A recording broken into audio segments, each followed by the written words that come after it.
All right, we've come to Leviticus in our reading through the Bible. Of course, this week you should have read Leviticus and actually a little bit of Numbers as we're progressing through the Pentateuch. It's important not to skip Leviticus, Numbers, and Deuteronomy. I really want to encourage you as you're reading through the Bible with us this year. These are, of course, some of the hardest books for modern readers, I think, as we're reading through them and thinking, I think the temptation is, we aren't under the law of Moses, so why should I have to study that? That ultimately is a bad attitude. 2 Timothy 3:14, we think about this verse, I think a lot of times we maybe have memorized this verse, but at the time that Paul is writing this to Timothy, he's talking about the Old Testament. But as for you, continue of what you have learned and firmly believe, knowing from whom you learned it, and how from childhood you've been acquainted with the sacred writings. Again, at the time Paul's writing this, the sacred writings are for the most part the Old Testament. That's what Timothy grew up on, which are able to make you wise for salvation through faith in Jesus Christ. All Scripture is breathed out by God and is profitable for teaching, for reproof, for correction, and for training in righteousness, that the man of God may be complete, equipped for every good work.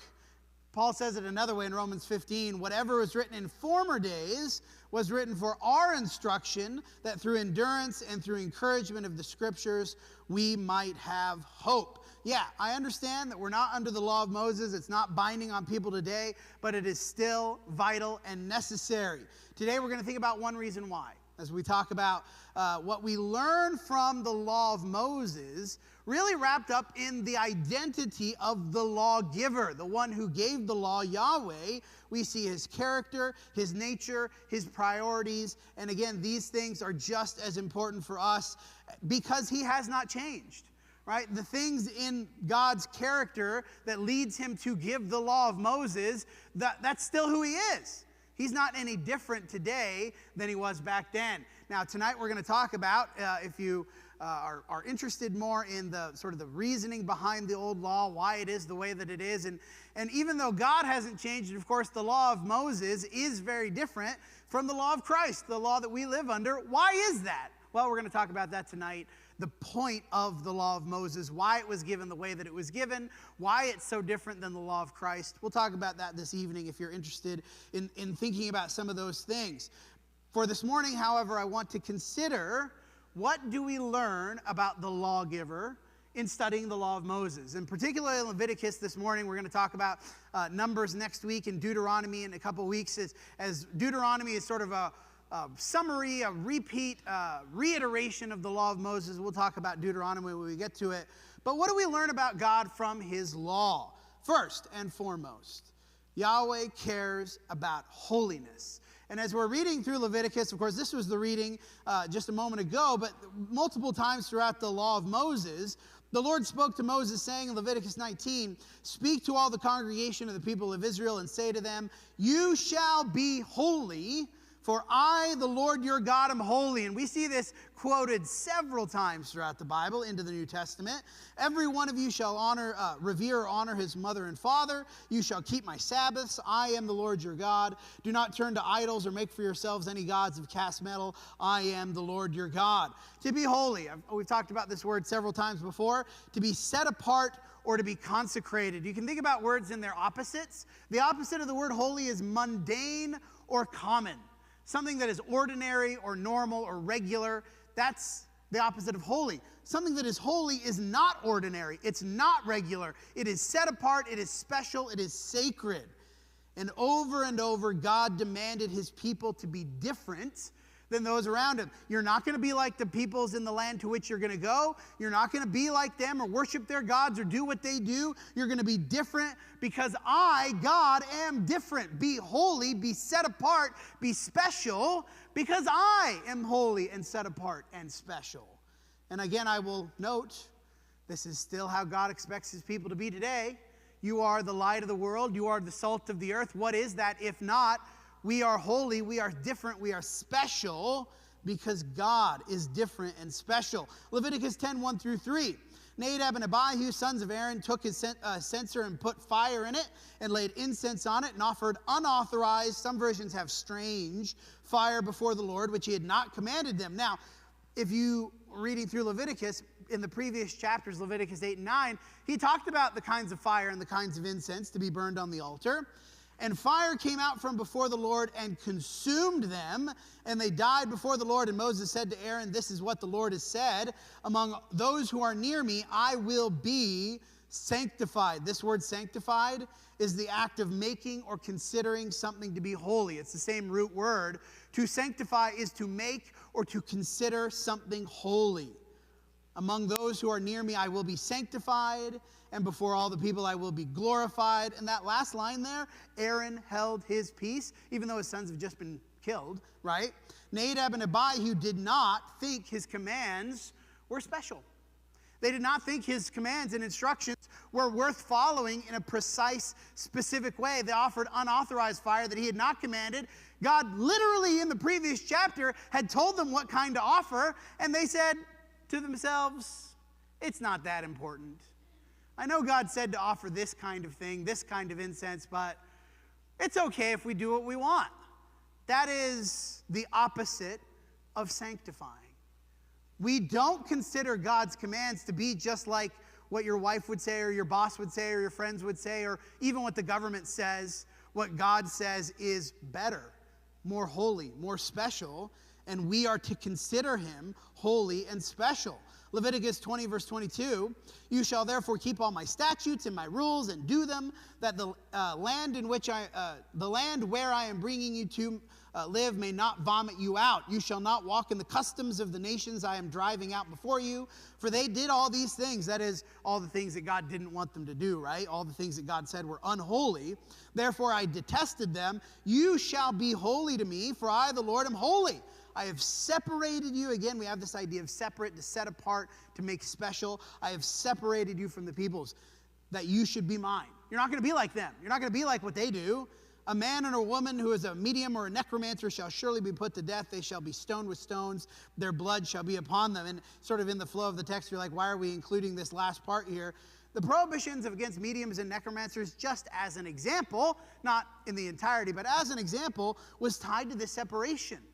The rest of these people, they go to mediums, they go to necromancers as a means of gaining knowledge, as a means of learning what's true. They go to these other ways. You're not going to go to these other ways.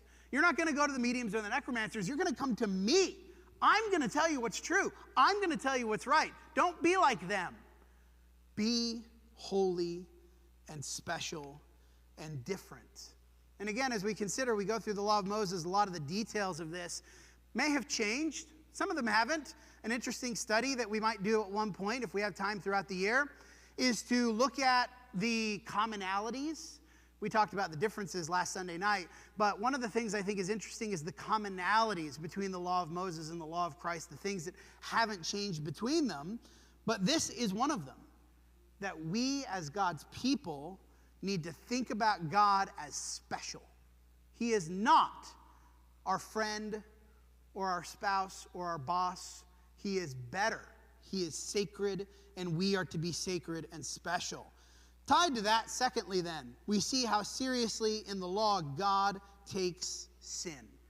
Both in the consequence of it, again, mediums and necromancers, what was going to happen to them? They shall be stoned with stones, their blood shall be upon them. You'll see this quite often throughout the law of Moses, that the consequence of sin was just immediate physical death, but also in the lengths to which they had to go to atone. Most of the law, I don't say most, a lot of the law of Leviticus is instructions for the sacrifice. The different kinds of sacrifice, and when you're going to offer the sacrifice, and where you're going to offer the sacrifice, and how the priest is going to do it, and what you're going to do with the blood, and what kind of animal for which kind of sin, and if you can't afford this animal, you're going to do this animal instead, and really just list after list after list after list of rules and requirements for the sacrifice. Leviticus 17:10 is an example. If any one of the house of Israel or the stranger who sojourns among them eats any blood, I will set my face against that person who eats blood and cut them off from among his people. For the life of the flesh is in the blood, and I have given it to you for the altar, or on the altar rather, to make atonement for your souls, for it is the blood that makes atonement by the life. So much of the law of Moses centers around this principle, that is the blood that makes atonement. So you have this kind of sin or this kind of sin or this kind of offering or this kind of sacrifice. The kinds of animals, the kinds of offerings and the rules and the regulations. And the question becomes, why couldn't God just have forgiven them if they had the right attitude? Couldn't he have done that? The answer is obviously not. And again, thinking about the character of God, the things we learn about God in the law is that God cannot just forgive willy-nilly. His seriousness, the way that he thinks about sin, the importance of sin and righteousness to him demands atonement, some sort of restitution to be made. One of the primary benefits of studying the law is the insight we get into the very nature of Yahweh, and his dealing with sin is one of those points. His demand for sacrifice gives us insight to his view of sin. And of course, even in the law of Christ, there is no atonement without death. Of course, for us, it's the death of Jesus, not the death of animals. That's one of the main points of Hebrews, right? The betterness of the sacrifice of Jesus. But even in our case, sin is not just dealt with without death. There is death. There's a sacrifice to be made, because that's how seriously God takes sin. And for us, I think the point must be we have to be careful not to dilute our view of sin just because I don't have to offer animal sacrifices anymore. If I had to offer an animal sacrifice repeatedly over and over if I sinned, that would really affect the way I think about sin, right? That would really affect the way I think about my behavior, because I know that as soon as I recognize sin, I have to go do this onerous task. We don't have that anymore, and the danger in that is I stop thinking sin is so serious. I stop thinking that my sin matters so much to God, because I just pray. I confess. We talked about it this morning in class. I confess. I ask for forgiveness. I repent. That is, in some ways, far less onerous than I have to traipse down to Jerusalem to the temple and offer an animal. The priest has to do this thing with the blood, and I have to eat it. And there's a lot of commands about the eating of the sacrifice on the day or the day after. And that would really affect the way we think about sin. But we need to have the same kind of attitude, that God cares deeply about my sin. And the atonement, the making right of my sin, is a serious and difficult thing. So difficult that God himself had to die to make it right. We need to be careful not to let ourselves sort of think sin doesn't matter as much just because I don't have to do the sacrifices all the time. Third, we see Yahweh's care for his people. We see his concern for holiness, the seriousness with which he takes sin, and his care for his people, not just the Israelites, but really for all people. We're going to break this down into several different categories. The laws concerning clean and unclean, Leviticus 12 through 15. Again, if you're reading through it, you're like, why are we reading this? Well, these at first glance might seem somewhat arbitrary. As we think about this on a little deeper level, they become quite remarkable. Nobody in the ancient world did this. And as you're reading through the laws, if you read through it from a lens of modern medical science, it becomes quite obvious that the clean and unclean laws, they're quarantined for disease. That's what they are, right? That he's gonna separate out the word leprous disease in the ESV, not just referring to leprosy, but really referring to all sorts of variety of kinds of diseases. And the clean and unclean, if you notice you have a disease, you have to go to the priest, and he says you're unclean. You go outside the camp, you have to wait. And I think from a modern medical lens, we're like, oh yeah, that's obvious. You got to quarantine the sick people. Nobody in the ancient world did that. And God didn't even say it to them as that way, right? He didn't even say, you're going to do this because this stops the spread of bacteria and germs. Like, he didn't say that. He just said, this is what you're going to do, and I expect you to do it. And of course, if they did do it, if they obeyed, they got to have some blessing. But the benefit wasn't the point. The point was obedience.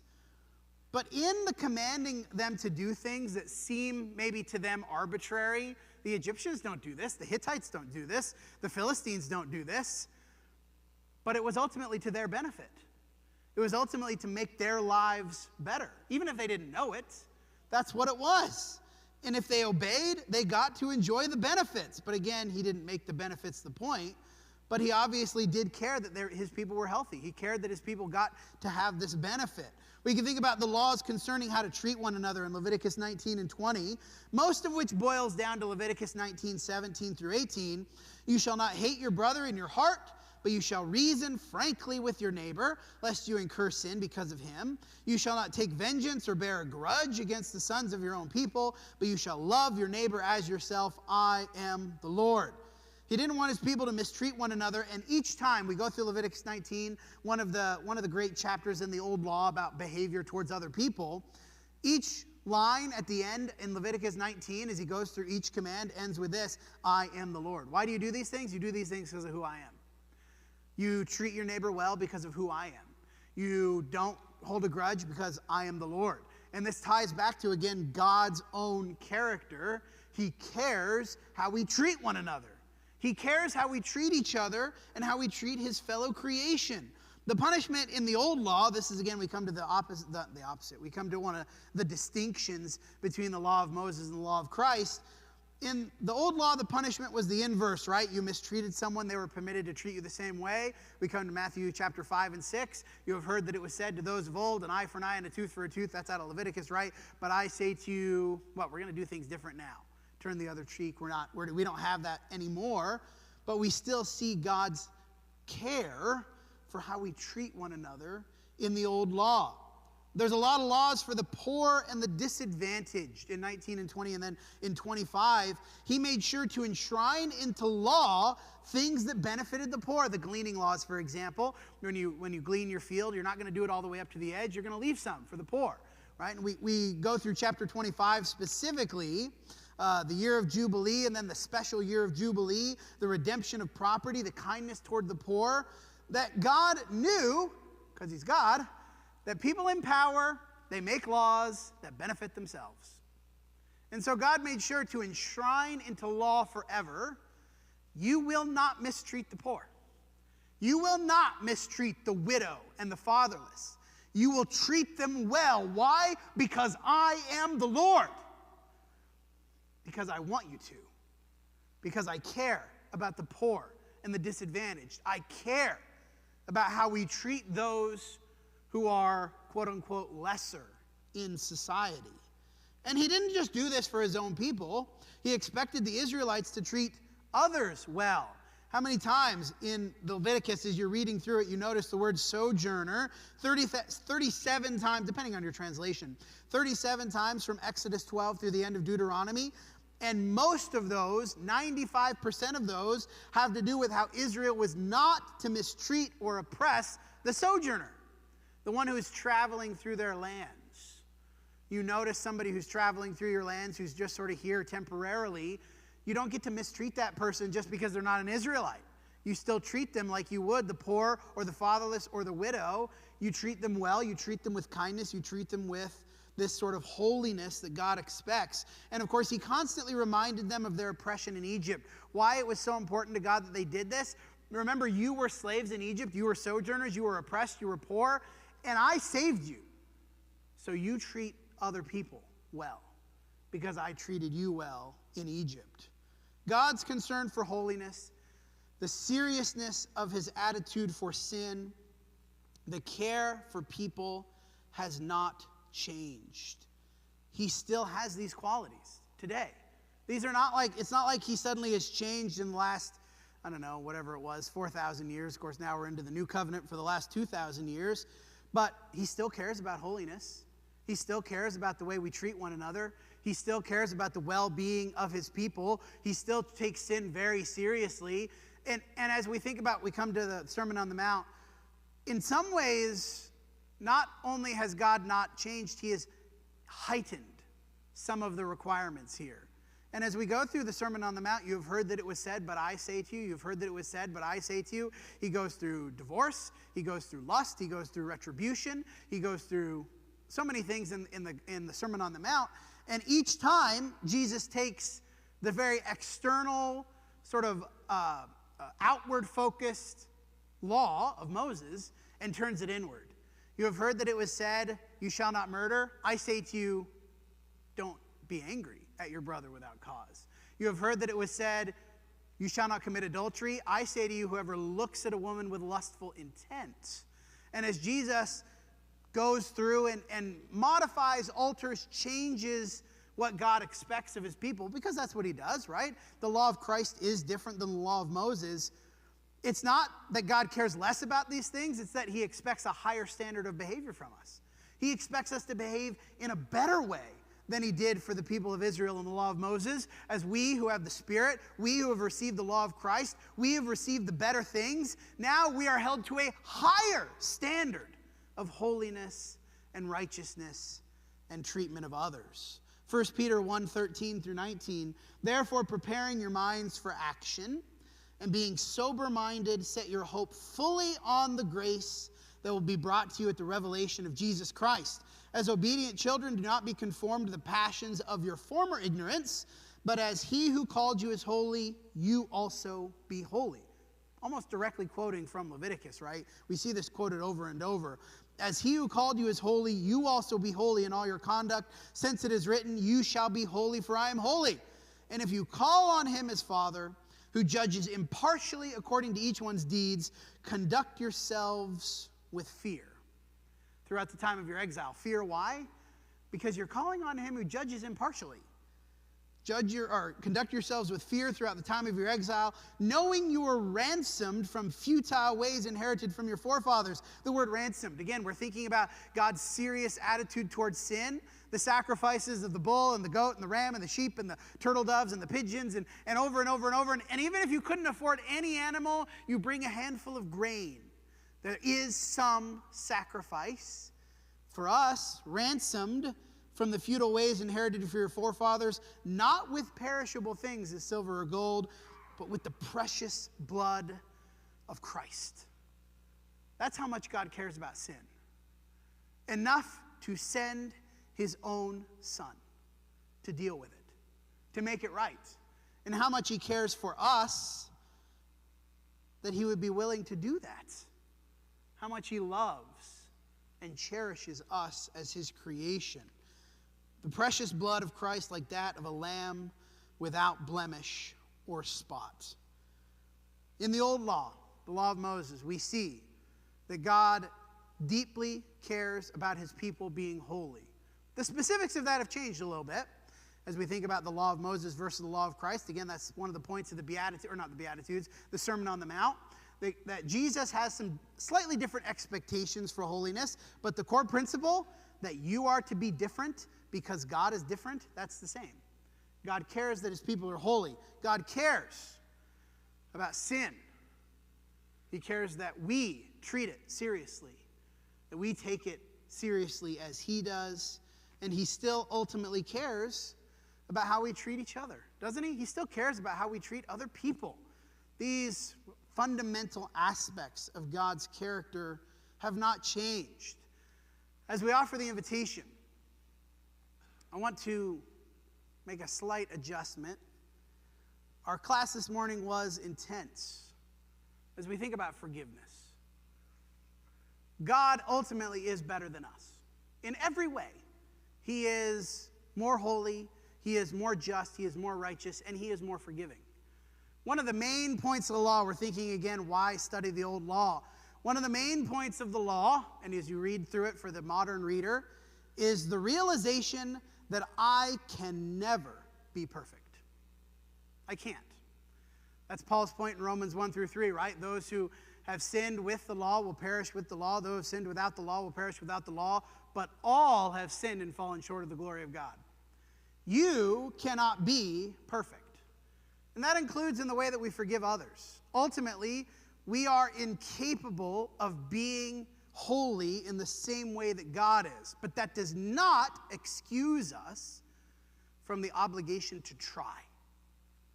To try to be holy. To try to do to the best of our ability what God wants us to do. To try to be as much as we can like him. Will we ever get there? No, we won't. We will always have sin. We will always make mistakes. We will always be imperfect in some way, which is why we needed the ransom, right?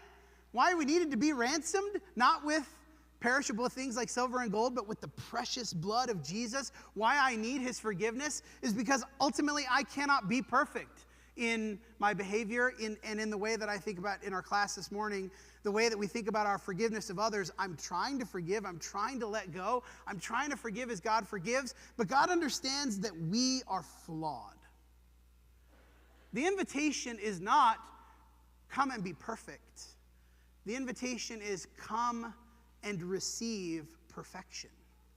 Receive his perfection through his grace, through his mercy, through his love. Have you been to Jesus for the cleansing power? Are you washed in the blood of the Lamb? I hope the answer is yes, because I know you need it. I know I need it. We need his forgiveness. If you're ready, come while we stand and sing.